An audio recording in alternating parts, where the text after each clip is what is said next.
A very warm welcome to all my students and viewers. This is the Bishop's Heritage School, Patna, and this is assignment number 4 for Class 10 Literature in English. And we'll be doing the Shakespearean drama, The Merchant of Venice, Act 5, Scene 1. Let's begin with a brief summary of Act 5, Scene 1. While the setting seems idyllic and full of love, if you read between the lines, the references actually suggest the perils of love. Things end badly for each of the couples named. The rush of messenger begins the reconciliation and conclusion scene that will end with the marriages of the major characters. Lorenzo's commentary on the stars and the music of the spheres indicates that he believes that the universe is beautiful and ordered by a divine law, and suggests that the dark forces of anger and brutality, which Shylock represents, have been tamed. Portia's comment about the beauty of her estate in the moonlight seems to be the exact opposite of Lorenzo's. While Lorenzo sees the world as naturally good, Portia sees it as naturally naughty. Once she reaches the castle, she begins to coordinate the last stages of a dramatic trick involving the rings, reminiscent of how she coordinated the casket-picking scene and the scene in the courtroom. Now that Antonio's trial is over, Portia's hospitality renews the bonds of friendship between the Christian Venetians. Portia's wordplay regarding the word bound references a theme of reading and interpretation that dominated the casket and the courtroom scenes. And then, of course, all is happiness. Lorenzo and Jessica join the other two couples, and Portia gives Antonio a last surprise, the news that 3 of his ships are richly come to harbor suddenly. There can be no reaction from the audience other than Antonio's "I'm dumb" and final applause for Shakespeare. He has taken 3 main strands, the casket story, the bond story, the ring story, and woven them into a single plot, which brings all 3 stories to a successful conclusion and ensures that all the characters, with one exception, live happily ever after, just as fairy tale characters ought to do. Act 5, Scene 1 of The Merchant of Venice. The scene takes place at a garden in front of Portia's house in Belmont. Enter Lorenzo and Jessica. Lorenzo says, "The moon shines bright in such a night as this, when the sweet wind did gently kiss the trees, and they did make no noise. In such a night, Troilus, methinks, mounted the Trojan walls." He's saying that the moon is shining bright, and in such a night as this, when the sweet and gently wind kissed the trees, and they made no noise, I think in such kind of night, Troilus climbed the walls of Troy and sighed his soul. He breathed heavily, thinking about his beloved Cressida. Now he's been giving a reference to the classical mythology, in which we come to know about the story of the couple, Troilus, the son of the king of Troy, and Cressida. They were lovers and had exchanged vows of eternal fidelity. However, during the siege of Troy, Cressida was handed over to the Greeks in an exchange of prisoners. She had vowed to remain constant, but soon fell in love with Diamond. For a long time every night, Troilus stood on the walls of Troy, looking at the Greek camp.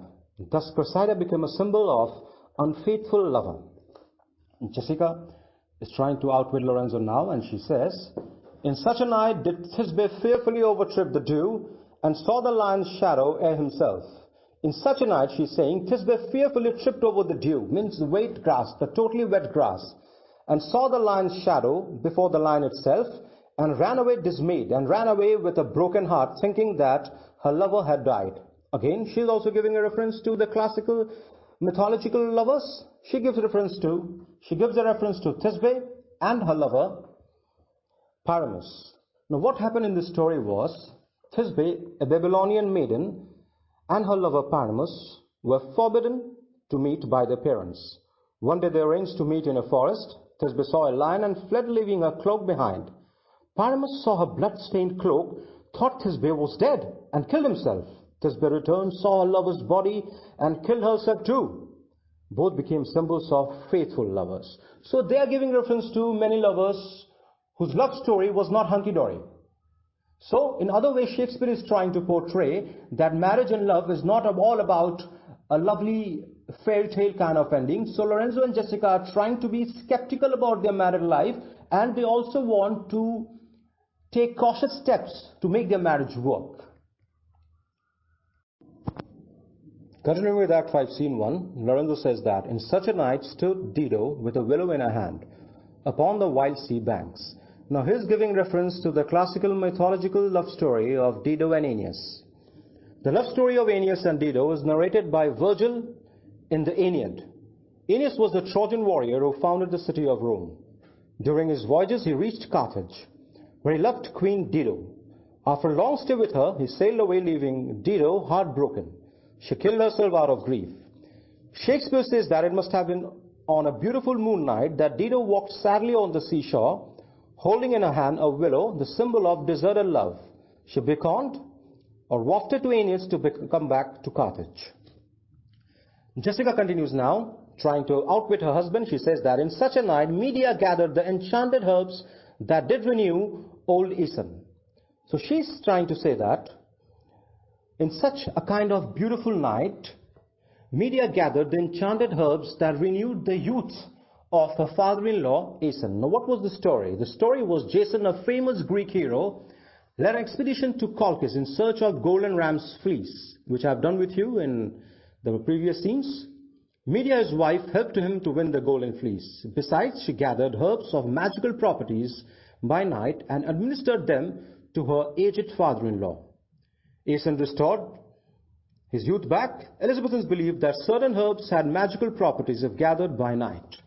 Lorenzo continues to say that in such a night, Jessica stole away from the wealthy Jew and ran from Venice with a poor love as far as Belmont. In his words, he says that in such a night did Jessica steal from the wealthy Jew, and with an unflipped love did run from Venice as far as Belmont.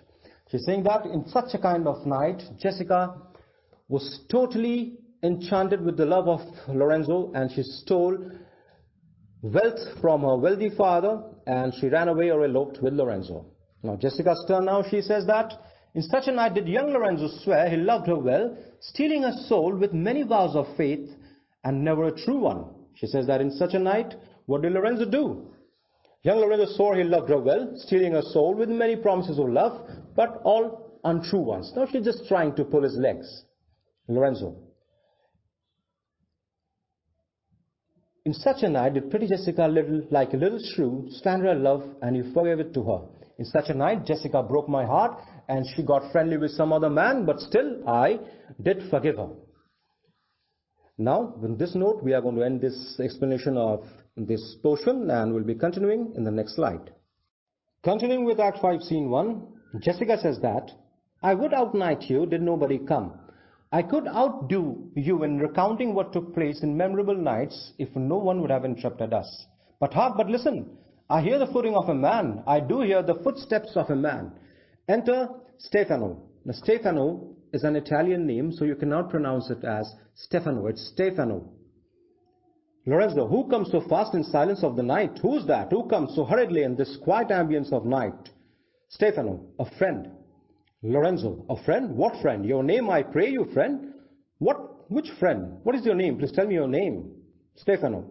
Stefano is my name, and I bring word, my mistress will before the break of day be here at Belmont.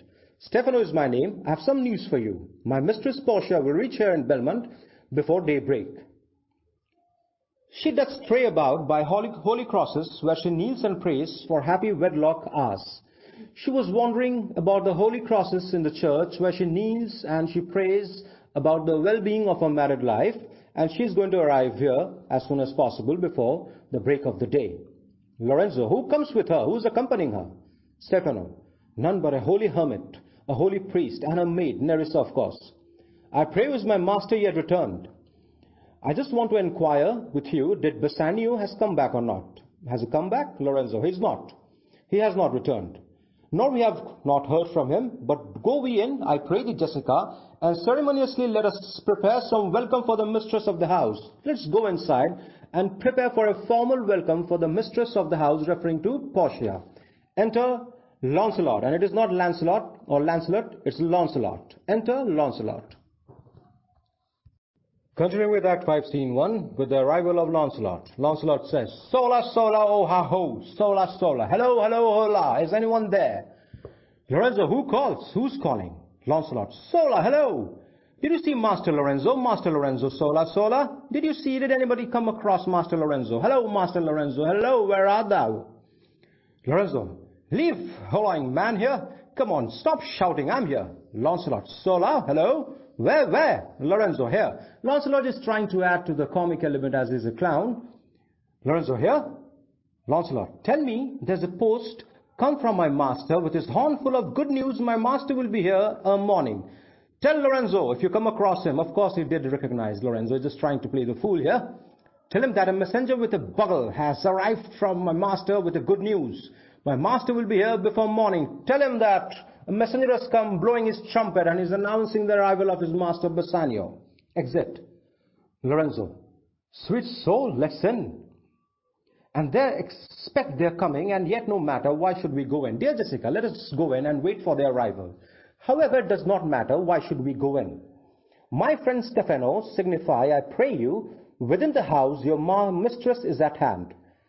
My friend Stefano, I request you to tell everyone, is talking to the messenger in the house, that Portia will arrive soon, then come back and play some music in the open air. So let us play some music, and bring your music forth into the air. Exit Stefano.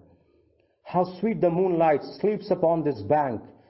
Here will we sit and let the sounds of music creep in our ears, soft stillness and the night. He's saying that how pleasantly the moonlight falls on the slope. Let us sit, Jessica. Let music gently enter our ears. The silence of the night provides a good background for soothing music. Look how the floor of heaven, referring to the star-studded sky, is thick and laid with the patterns of bright gold. Look at the sky, it's studded with stars, as if it's a platter, as a golden platter, a plate of gold, referring to glittering stars. Even the smallest planet is saying, there's not the smallest star which thou beholdest, but in this motion like an angel sings. He's saying that even the smallest planet that you see is moving and is producing music as sweet as an angel's song as it travels through the sky. Now, this was a popular Elizabethan notion according to which the revolution of each planet around the earth produced a sound, and the combination of all the individual sounds of the planets made a divine harmony. Significantly, music very often has a major role in Shakespeare's plays, both as a theatrical device and as a general indication of character. Those characters who dislike music are either incomplete or distorted human beings. Here Lorenzo underlines the idea that the man who has no music in himself must not be trusted. But in his motion like an angel sings, he says, still crying into the young-eyed cherubims. Cherubims are small, bright-eyed angels. Such harmony is an immortal soul. So he's saying this kind of music can only be heard by our soul, but we cannot hear. We human beings cannot hear because our soul is covered and guided by the mortal decaying body. But while this muddy vesture of decay, but while the human body is in its perishable form, but because our soul is totally enclosed within this mortal body, a vesture of decay, a kind of decaying clothing, because we are constantly moving towards death. Life is a constant journey towards death. Have to closely close it in, we cannot hear it. And because of this mortal clothing of our body, we cannot hear this song. Enter musicians. Come ho and wake Diana with a hymn. Come on, play a beautiful music. Create a beautiful musical carnival. So that even Diana gets up. Now who is Diana? Now Diana is the queen, classical goddess of moon. She was also known as the queen of moon, who fell in love with a man from the earth whose name was Endymion, and she used to come down every night to be with him and sleep with him. He's saying that play music so beautifully that even the goddess, the queen of the moon, will get up hearing this beautiful musical carnival. Jessica, I'm never merry when I hear sweet music. I feel sad. I'm never happy when I hear sweet music. I don't like music at all. Continuing with Act 5, Scene 1, Lorenzo says that you do not feel happy when music plays because the reason is your spirits are attentive. That is because your senses are so attentive to music that you are lost in it. For do but note a wild and wanton herd, a race of youthful and unhandled colts, fetching mad bounds, bellowing and neighing aloud, which is the hot condition of their blood. You may note that a wild animal, an untamed herd or a breed of young untrained horses, colts means horses, jump about madly and make a loud sound, for this is natural due to their wild blood. If they but hear perchance a trumpet sound, however, if they happen to hear the sound of a bugle or a trumpet, or any air of music touch their ears, or they come across any kind of musical notes, you shall perceive them make a mutual stand. You will see that they all become standstill, because they are totally engrossed, enchanted, and become thoroughly attentive to the musical harmony. Their savage eyes turn to a modest gaze.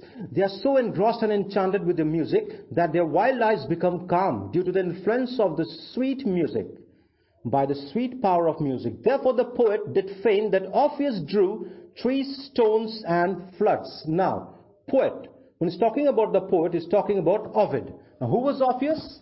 Orpheus was called the father of songs. Greeks of the classical age venerated him as chief among poets and musicians. He played lyre perfectly. With his music and singing, he could charm birds, fishes, and wild beasts.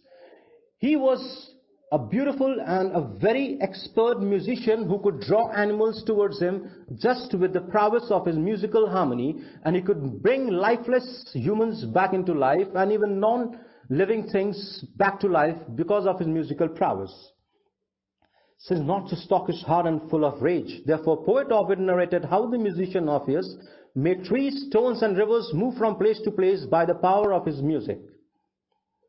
The man that hath no music in himself, nor is not moved with concord of sweet sounds, is fit for treasons, stratagems, and spoils. Therefore he is saying the man who does not love music, or who is not affected by its melody, is only fit for treachery, intrigue, and destruction.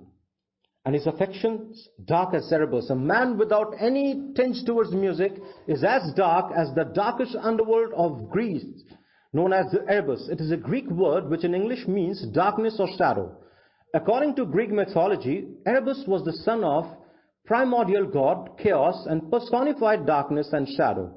According to some legends, Erebus was part of Hades, the underworld, which in Hindi is known as Nark. In English or biblical terms, hell or inferno. It was the place where the dead had to pass immediately after dying. The motions of his spirit are dull as night, and his affections dark as Cerberus. Let no such man be trusted. Mark the music. Listen to the music. Pay attention to the music. In the meantime, Portia and Nerissa, they enter. Portia, that light we see is burning in my hall. We see the light burning in my own house. How far the little candle throws his beams, so shines a good deed in a naughty world. He's saying that the light from a little candle shines at night. Thus shines a good deed in this big, dark world. Nerissa, when the moon shone, we did not see the candle. When the moon was shining, the light of the candle was totally overpowered with the moonlight. So Portia says that is because, so doth the greater glory dim the less. That is because great things overshadow small ones. A substitute shines brightly as a king, until a king be by, and then his state enters itself as doth an inland brook into the main of waters. He's saying that a deputy of the king, a replacement of the king, looks as powerful as the king, but when the king appears, the deputy's glory vanishes. The replacement can only look as powerful or majestic as the king as long as the real king does not arrive. But when the real king arrives, the deputy or the substitute becomes a petty in front of him. As the waters of a small stream disappear, merge into a great ocean. Listen, there is music. Nerissa, it is your music, madame, of the house. Nothing is good, I see, without respect. Methinks it sounds much sweeter than by day. She's saying, Portia is saying, nothing is good in itself unless it is affected by circumstances. It seems to me that the music appears to sound much better when it's heard by night. Nerissa, silence bestows that virtue on it, madame. Silence gives music its beautiful quality, madame. Portia, the crow doth sing as sweetly as the lark when neither is attended. The crow sings as sweetly as the lark or nightingale when neither is accompanied by other sounds. And I think the nightingale, if she should sing by day, when every goose is cackling, would be thought no better musician than the wren. And I think the nightingale, if she sings by daylight, when every common bird makes a harsh noise, she would appear no better singer than the wren. How many things by seasoned are, to their right praise and true affection. How many things look better by being done at the right time. Things get their appreciative quality when they are done at the appropriate time. The moon is asleep by love Endymion and would not like be woken up. See the silence, the moon is sleeping with Endymion, referring to the goddess of moon, Diana, because she used to come every night and be with her lover from earth, Endymion. Music ceases and the music stops. Continuing with Act 5, Scene 1, Lorenzo just recognized the voice of Portia and he says, "That is the voice. But I'm much deceived of Portia. I think that is the voice of the mistress of the house, Portia, unless I'm mistaken." Portia, he knows me as the blind man knows the cuckoo by the bad voice. He knows me by my harsh voice, I guess. Lorenzo, "Dear lady, welcome home. Welcome home, madame." Portia, "We have been praying for her husband's health." She was lying, of course, she went to Venice. "We have been praying for the well-being of our husbands. With speed we hope the better for our words are they returned. We hope that they had benefited from our prayers. Have they got back here as yet?" Lorenzo, "Madame, they are not yet, but there is come a messenger before," referring to Stefano, "to signify their coming. But a messenger did come here, and he announced that he is going to come here very soon." Not only referring to Stefano, but also referring to Lancelot. Portia, "Go in, Nerissa, give order to my servants that they take no note at all of our being absent hence, nor you, Lorenzo, Jessica, nor you. Go in, Nerissa, give orders to your servants that they must not show that they know about our absence here." Lorenzo, "Your husband is at hand. I hear his trumpet. We are no telltales, madame. Fear you not. Your husband is here, and we are not that kind of people who are going to divulge all the secrets." Telltales means somebody who reveals the secrets. Portia, "This night, methinks, is but the daylight sick. It looks a little paler. It seems that the night is getting over. It is now daylight. It is a little brighter now. It's a day such as the days when the sun is hid, just as the day when the sun is hidden.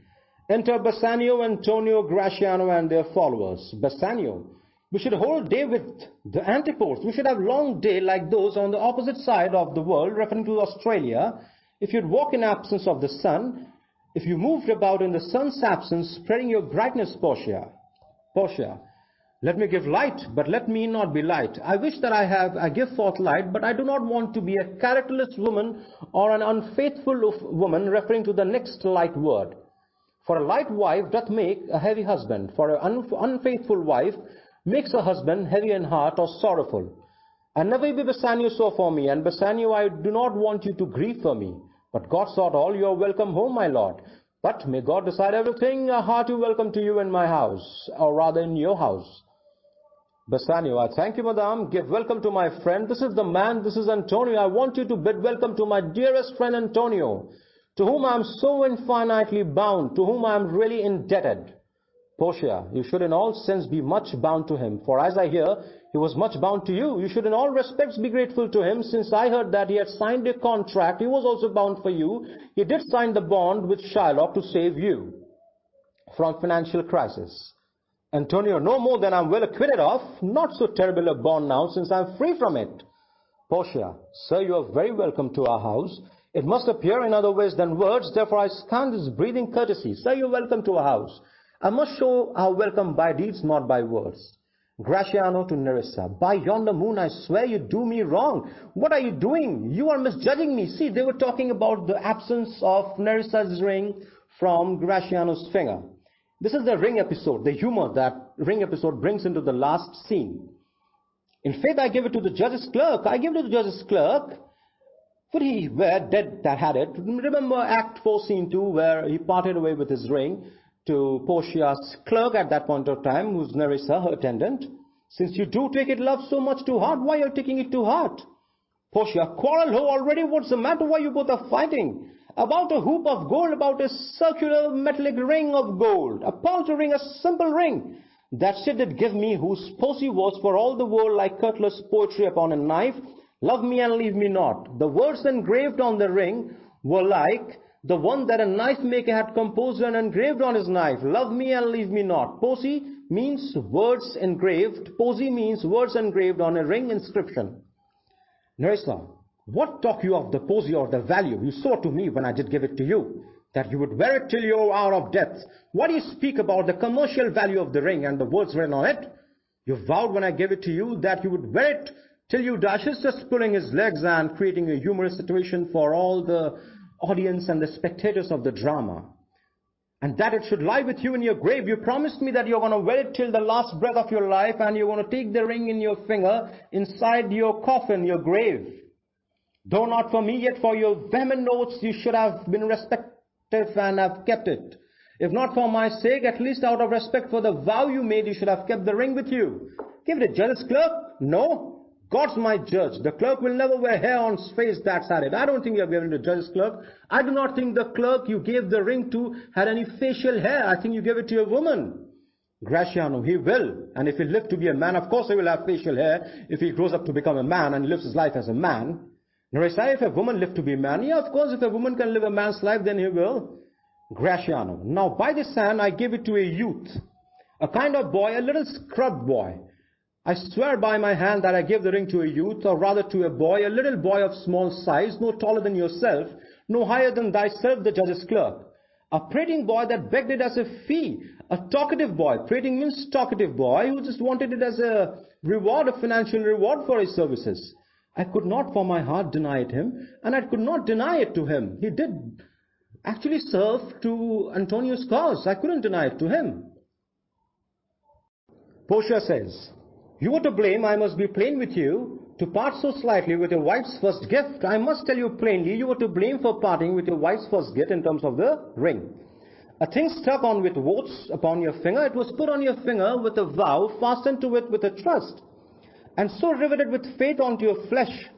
I gave my lover a ring, and I made him swear never to part with it. I also gave my lover, my fiancé, and then my husband, Bassanio, a ring, and I made him promise never to get separated from that ring. And here he stands, I dare be sworn for him, and I can take oath on his behalf that he would have never left the ring alone, nor pluck it from his finger. For the wealth that the world masters, he can never part away from his ring, even for the sake of the entire world's wealth. Now in faith, Graciano, you give your wife too unkind a cause of grief. And I'm telling you, Graciano, you have given your wife a just cause for grief. And if it were to me, I should be mad at it. Had this happened to me, I would have been really angry. Bassanio sighed, speaking to himself, now, why? I were best to cut my left hand off. Now I think the best I can do is to cut off my left hand and swear that I lost the ring while defending it. I think I should tell my wife that I was having a fight, a brawl, and I lost my left hand instead of showing her my vacant finger, sans the ring, without the ring. Graciano. My Lord Bassanio gave his ring away unto the judge that begged it, and indeed deserved it too. My Lord Bassanio also gave the ring as a financial reward to the judge, referring to Portia disguised as Balthazar, and the judge deserved it because he saved Antonio's life. And then the boy, his clerk, that took some pains in writing, he was doing some written work, referring to Nerissa, disguised as Portia's clerk. He requested for my ring as a financial reward, and neither man nor master would take aught but the two rings. The judge and his clerk would not accept anything else except their rings. Portia, what ring gave you, my lord? Not that I hope which you received of me. Which of your rings did you give away, my lord Bassanio? I hope not the one which I had given you. Bassanio, if I could add a lie unto a fault, I would deny it, but you see my finger hath not the ring upon it, it is gone. If I could tell a lie to hide my offense, I would have told so, but you can see my finger, it doesn't have the wedding ring. Portia, even so void is your false heart of truth. Not only your finger is empty, your heart is also void or empty of any kind of truthfulness. I swear by heaven I'll never be your wife until I see the ring. I'm not going to be your wife until I see the ring that I gave you. Nerissa to Graciano, nor I be yours till I again see mine. Neither I'll be your wife till I see the ring back on your finger. Bassanio trying to coax his wife.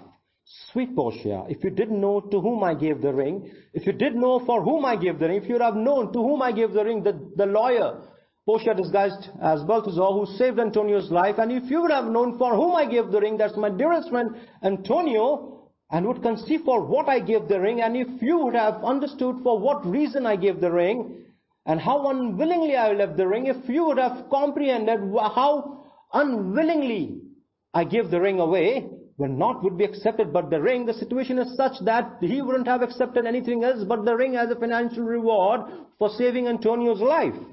You would abate the strength of your displeasure. You would decrease, diminish, lessen down. Abate means lessen down the cause or the might of your displeasure.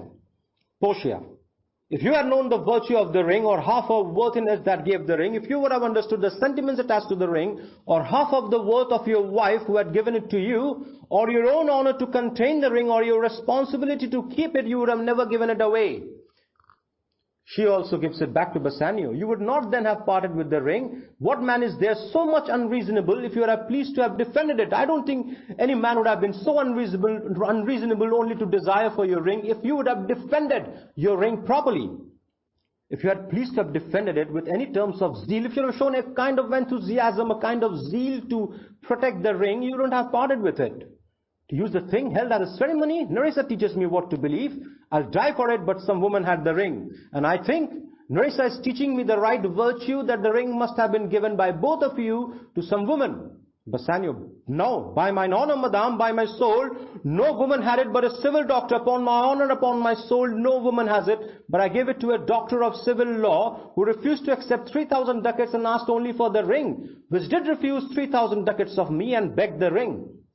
The which I did deny him, and suffered him to go displeased away. I did not want to give it to him. I wanted him to leave even with a kind of displeasure, but that was not the right thing to do. Even he that had held up the very life of my dear friend. I was willing to displease the person who saved the life of Antonio, my dearest friend. What should I say, sweet lady? I was enforced to send it after him. What could I say to him, dear lady, Portia? I felt ashamed, and with a feeling of courtesy, I was compelled to send the ring to him later. Act 4, Scene 2 is we are referring to here. I was beset with shame and courtesy. I was overcome with shame and well-mannered quality. My honor would not let ingratitude so much besmear me. I wouldn't have stained my honor with a kind of ingratitude, ungratefulness. Pardon me, I'm sorry, forgive me, good lady. For by these blessed candles of the night, had you been there, I think you would have begged the ring of me to give the worthy doctor. Thus my honor would not be tainted by such ingratitude. Forgive me, my good lady. I swear by the stars in the sky. Candles of the night referring to the stars of the sky. If you had been present there, you would have asked me to give the ring to the doctor of law. Portia, let not the doctor ever come near my house, since he has got the jewel that I love. Let the doctor keep away from my house, since he has the diamond which I loved, which you had vowed to keep for me, and that which you did swear to keep for me. I'll become as liberal as you now. I'll also become like you. I will not deny him anything I have. If the doctor comes here, I'll become friendly with him, and you are not going to like that.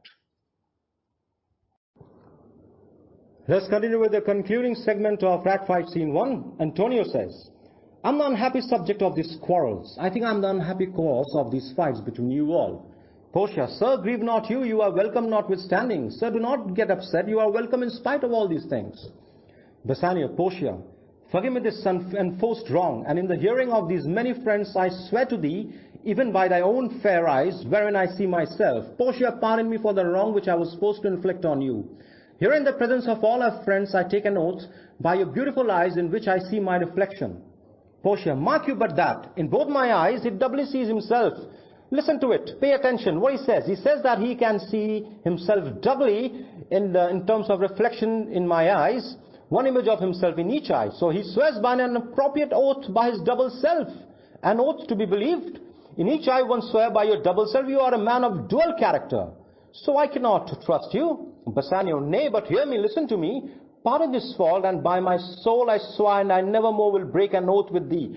Forgive this offense of mine, and later on I'm not going to break any of the promise that I make to you. Antonio, I once did lend my body for his wealth. Once already I pledged my body for his well-being, which but for him that had your husband's ring. But for the man who had got your husband's ring, I would have died, had quite miscarried. I dare be bound again, my soul open the forfeit that your Lord will never more break faith advisedly. I dare pledge myself again at the risk of forfeiting my soul that Bassanio will never again willingly break the promise made to you. Portia, then you shall be his surety. Give me this and bid him keep it better than the other. Then you will become his security. Give me this ring and ask him to take care of it better than he had done before. She gives the ring. Antonio, here Lord Bassanio, swear to keep this ring. Bassanio, by heaven it is the same I give the doctor. By heaven it is the same ring which I give to the lawyer, of course, because Portia was disguised as the lawyer. Balthazar in Act 4, Scene 1 and Scene 2, the trial scene. Portia, I had it of him. Pardon me, Bassanio. I took it from you. I'm sorry, Bassanio. Nerissa, and pardon me, my gentle Graciano, for that same scrub boy, the doctor's clerk, did give me this, and forgive me, Graciano.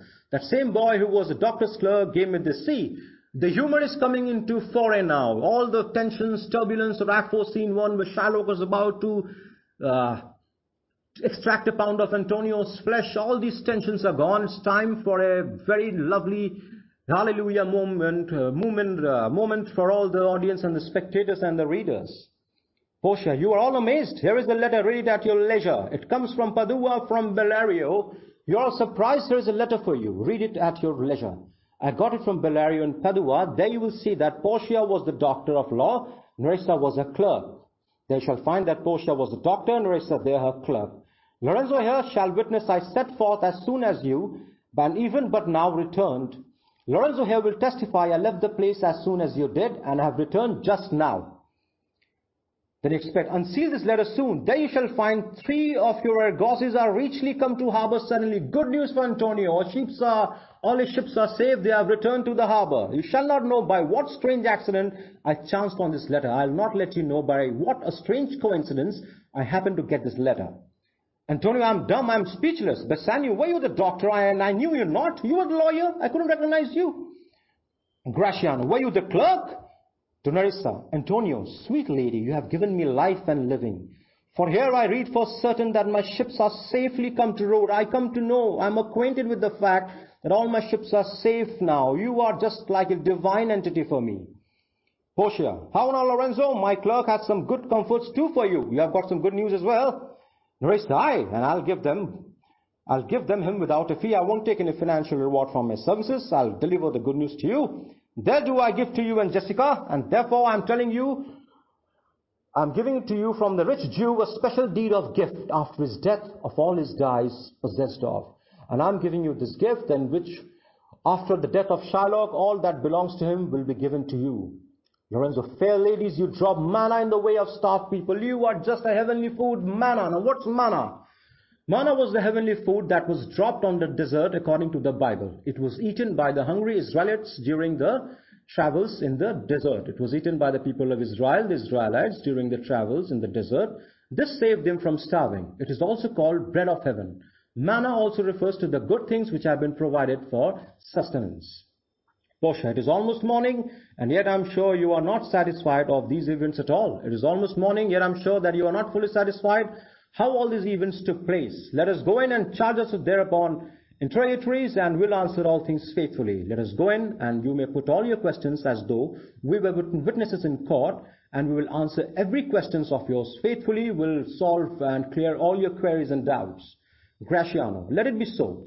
Well, while I live, I'll fear no other thing so sore as keeping safe Nerissa's ring. While I'm alive, I'll fear no other thing as much as to be secure and keep secure my wife's ring and always protect it. So the play ends on a very happy note. Everything is hunky-dory and hallelujah. And that's the trait of a typical Shakespearean romantic comedy.